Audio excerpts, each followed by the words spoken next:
Kita pasti sering banget kan denger ucapan ini di gereja. Selamat ya atas pelayanan barunya. Kayaknya udah jadi refleks aja gitu. Entah itu buat pendeta yang baru pindah atau jemaat yang kepilih jadi majelis. Ucapan itu rasanya sopan, normal, dan ya udah otomatis aja keluar.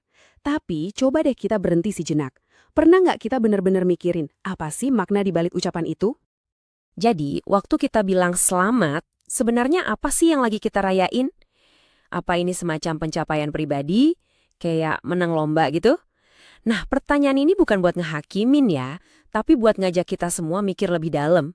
Soalnya, kebiasaan yang kelihatannya sepele ini, tanpa sadar, mungkin lagi nunjukin sesuatu tentang cara pandang kita, sesuatu yang jangan-jangan perlu kita koreksi bareng-bareng.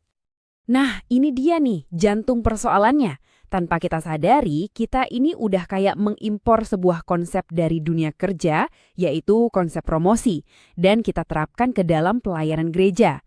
Kita mencampur adukan dua hal yang sistem nilainya itu beda banget, dan hasilnya, jujur aja, bisa merusak spiritualitas kita. Coba deh kita lihat perbedaannya.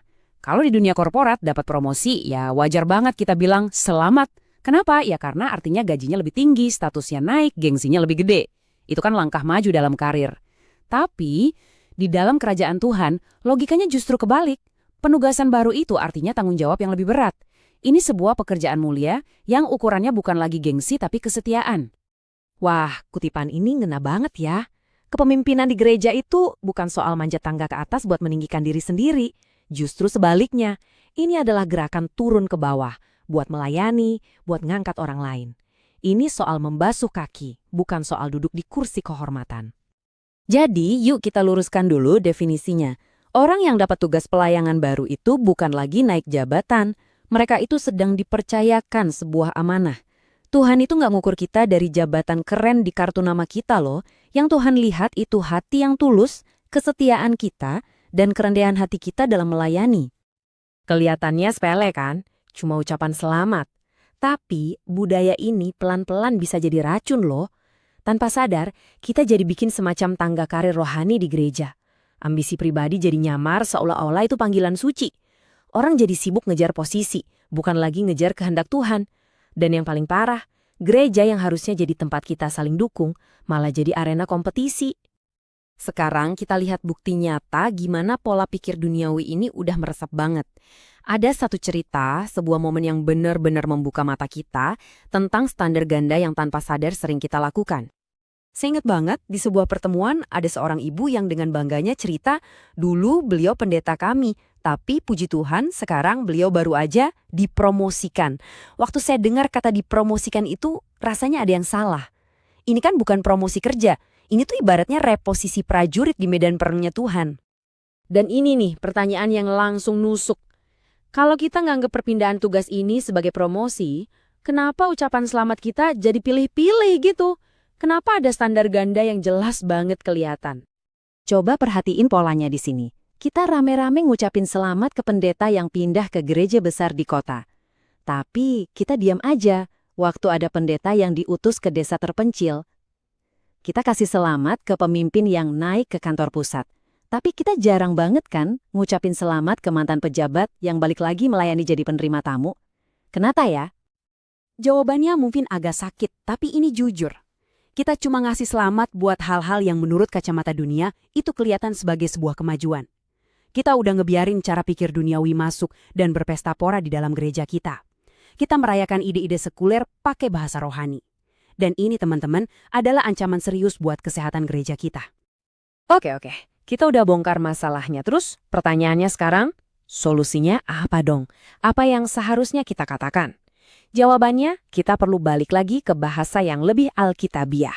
Bahasa yang membangun, bahasa sebuah gereja yang rohani. Coba deh kita buka lagi Alkitab. Waktu Musa dipanggil atau Yeremia diutus atau para rasul dipilih, ada nggak pesta selamat? Nggak ada kan? Yang ada itu penumpangan tangan, doa, dan pengurapan. Respon dari jemaat itu bukan tepuk tangan, tapi dukungan doa yang tulus. Jadi, gimana kalau ucapan selamat ya, kita ganti jadi kiranya Tuhan menguatkanmu. Kalimat ini nunjukin kalau kita sadar tugas baru itu bukan hadiah, tapi sebuah beban suci. Dan buat ngangkat beban itu, butuh kekuatan ekstra yang cuma bisa datang dari Tuhan. Atau mungkin ini yang paling bermakna, kami mendoakanmu. Ini lebih dari sekedar basa-basi loh. Ini adalah sebuah komitmen, sebuah janji kalau kita bakal jadi tim pendukung doanya. Kita bakal berdiri di samping mereka secara rohani. Ini baru namanya bahasa persekutuan yang sejati. Dan satu lagi yang bagus banget, kiranya Tuhan memberimu hikmat untuk tanggung jawab ini. Ucapan ini nunjukin kalau kita tahu pelayanan itu butuh hikmat yang jauh melampaui kepintaran manusia. Ini doa supaya mereka dipimpin sama hikmat dari Tuhan, bukan sekedar strategi duniawi. Jadi ini bukan cuma soal ganti beberapa kata ya. Ini adalah sebuah panggilan buat kita semua untuk melakukan revolusi budaya di dalam gereja. Sebuah gerakan untuk secara sadar menolak nilai-nilai dunia dan dengan berani merangkul kembali nilai-nilai kerajaan surga. Kutipan ini benar-benar kayak tamparan pengingat yang kuat buat kita semua.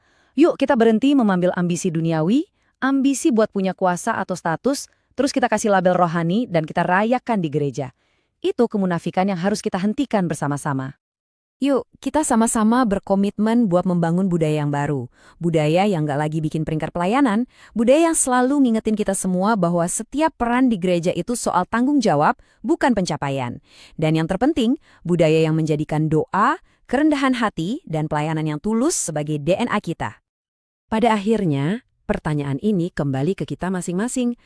Lain kali ada pengumuman penugasan baru di gereja. Pas kita salaman sama orang itu, kata-kata apa yang bakal keluar dari mulut kita?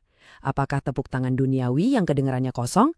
Atau sebuah doa surgawi yang justru memberi kekuatan? Pilihan ada di tangan kita.